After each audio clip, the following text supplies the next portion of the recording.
Où que vous soyez en ces temps troublés, qui nous contraignent à l'isolement, que la paix vous soit donnée de la part de Dieu le Père, le Fils et l'Esprit Saint.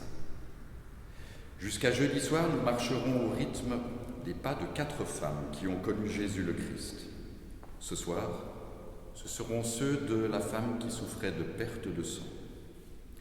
Regard décalé, mis en scène, il est temps que ces femmes sortent de l'ombre parce qu'elles ont été les témoins de ce chemin. Nous marcherons au rythme de mes mots, mais aussi au rythme des notes que Diego Innocenzi fera danser pour nous. Je n'ai pas de nom, je n'existe, je ne vis qu'aux frontières extérieures de la ville. J'ai souffert dans ma chair et dans mon corps d'abord, des douleurs incessantes, des crampes à replier en deux qui ne me permettaient pas de manger, de me tenir à table et surtout de ce sang qui ne cessait de s'écouler de moi. Constamment, je devais me laver, me purifier, disait-il là, afin que personne ne sache, que personne ne voie. J'ai souffert de fatigue continuelle, et cela n'était rien en regard de l'infamie que j'étais aux yeux de tous et de toutes, éternellement ou presque, parce que cela faisait si longtemps, des années même. Quand elle a su qu'il était là, elle est venue, subrepticement, avec l'énergie du désespoir, celle qui pousse à faire ce que l'on ne pensait plus possible, parce que trop résignée. Mais il fallait qu'elle essaye. Après tout, on disait tant de choses à son sujet. Il guérissait, même les cas les plus désespérés. N'en est-elle pas un, de cas désespérés? En tout cas, tous la voyaient, comme cela. Alors il fallait qu'elle essaye, ne serait-ce que de le toucher son vêtement, juste les franges de son vêtement. Elle a dû avoir peur en s'approchant de lui, car si elle avait été vue, elle aurait été lapidée. Nul ne doit entrer en contact avec une femme qui souffre de perte de sang. Elle souille tout ce qui entre en contact avec elle. Elle est impure, et l'impureté est contagieuse, comme la gale, la peste, le coronavirus, la lèpre. Mais lui, il semblait être indifférent à ces catégories, celles du pur et de l'impur, comme s'il les avait dépassées. D'ailleurs, il semble qu'il ait affirmé que ce n'est pas l'homme qui est fait pour le Shabbat, mais c'est le Shabbat qui est fait pour l'homme. Alors elle s'est approchée, elle l'a touché, il l'a senti, et il lui a simplement dit « Ta foi t'a sauvé, va. » Je t'exalte, Seigneur, car tu m'as repêché. Tu n'as pas réjoui mes ennemis à mes dépens. Seigneur, mon Dieu, j'ai crié vers toi, et tu m'as guéri. Tu m'as fait remonter des enfers, tu m'as fait revivre quand je tombais dans la fosse. Chantez pour le Seigneur, vous ses fidèles, célébrez-le en invoquant sa sainteté. Pour un instant sous sa colère, toute une vie dans sa faveur. Le soir, les pleurs peuvent s'attarder, mais au matin, c'est la joie qui crie. Tu as changé ma souffrance en une danse et tu as remplacé mon sac par des habits de fête. C'est pourquoi, mon âme, je te chante sans répit, Seigneur, mon Dieu, je te rendrai grâce. Toujours. Dans l'évangile de Marc, il est écrit « Une femme souffrait d'hémorragie depuis 12 ans. Elle avait beaucoup souffert du fait de nombreux médecins. Et elle avait dépensé tout ce qu'elle possédait sans aucune amélioration. Au contraire, son état avait empiré. Cette femme, donc, avait appris ce qu'on disait de Jésus. Alors elle vint par derrière dans la foule et elle toucha son vêtement. Elle se disait, « Si j'arrive à toucher au moins ses vêtements, je serai sauvée. » À l'instant même où sa main toucha la frange de son vêtement, sa perte de sang s'arrêta et elle ressentit en son corps qu'elle était guérie.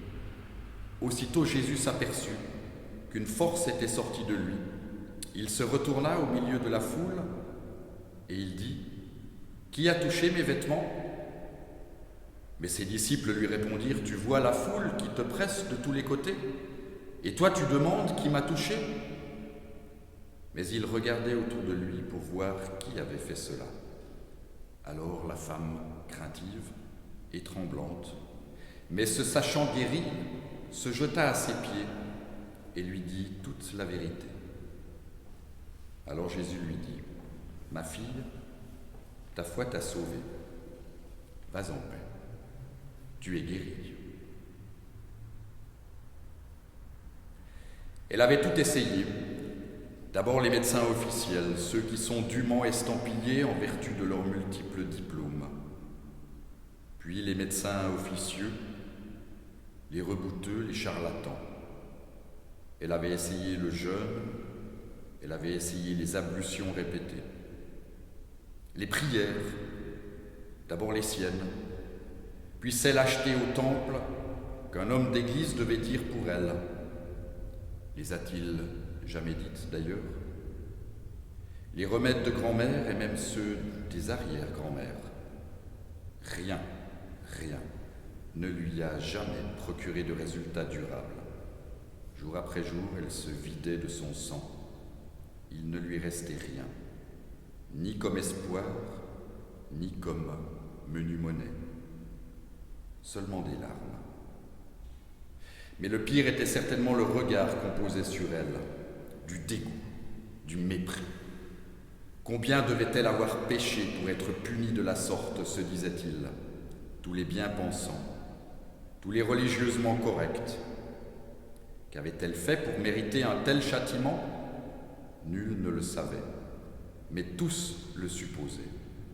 Énorme, son péché, et nul ne s'en préoccupait. Il est toujours plus simple de condamner en se satisfaisant de l'immédiate apparence, sans chercher ce que l'on peut y voir de plus que ces évidences trompeuses, parce que réductrices.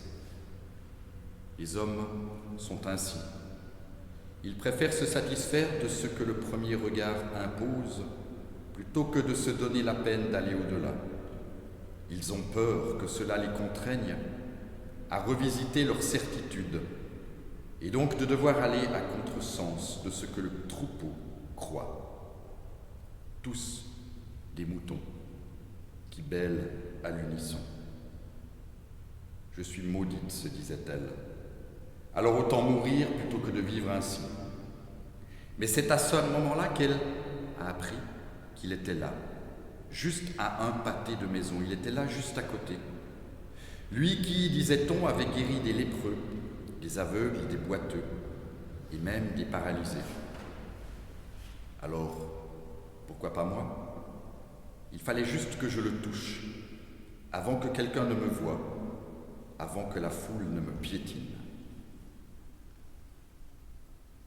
J'ai rampé jusqu'à lui, puisque je ne pouvais m'approcher de personne. J'ai rampé, centimètre par centimètre, la peur au ventre, le nez, la bouche et les yeux pleins de poussière, que leurs sandales soulevaient, comme s'ils voulaient m'enterrer avant que je ne sois morte, pour ne plus devoir faire l'effort de m'éviter en changeant de trottoir. J'ai rampé sur des mètres et des mètres, et je l'ai touché, du bout d'un doigt. Je me souviens alors, il s'est arrêté, et il a demandé qui l'avait touché. Lui qui était entouré, bousculé de partout, poussé à droite puis à gauche, il avait demandé qui l'avait touché. En entendant sa question, je savais qu'il m'avait découverte. Et étonnamment, je n'ai pas eu peur. Du moins, pas cette peur d'être battu, juste un peu de crainte, devant tellement plus grand que moi. Je l'ai regardé, je lui ai dit la vérité. D'ailleurs, je ne pouvais pas faire autrement. Alors il m'a relevé et il m'a simplement dit : « Va, ta foi t'a sauvé. » Et moi j'étais guéri, je le savais, je le sentais. Depuis, j'ai quitté ce village et je me suis installé dans une ville. Là, j'y ai appris la médecine. Mais j'ai surtout appris à ne plus poser un diagnostic qui condamne, en vertu de mon savoir, de manière arbitraire. Maintenant, je tente de redonner aux personnes blessées, douloureuses, souffrantes, une identité qui ne se résume pas à ce dont elles souffrent. Un lépreux est un homme, avant tout.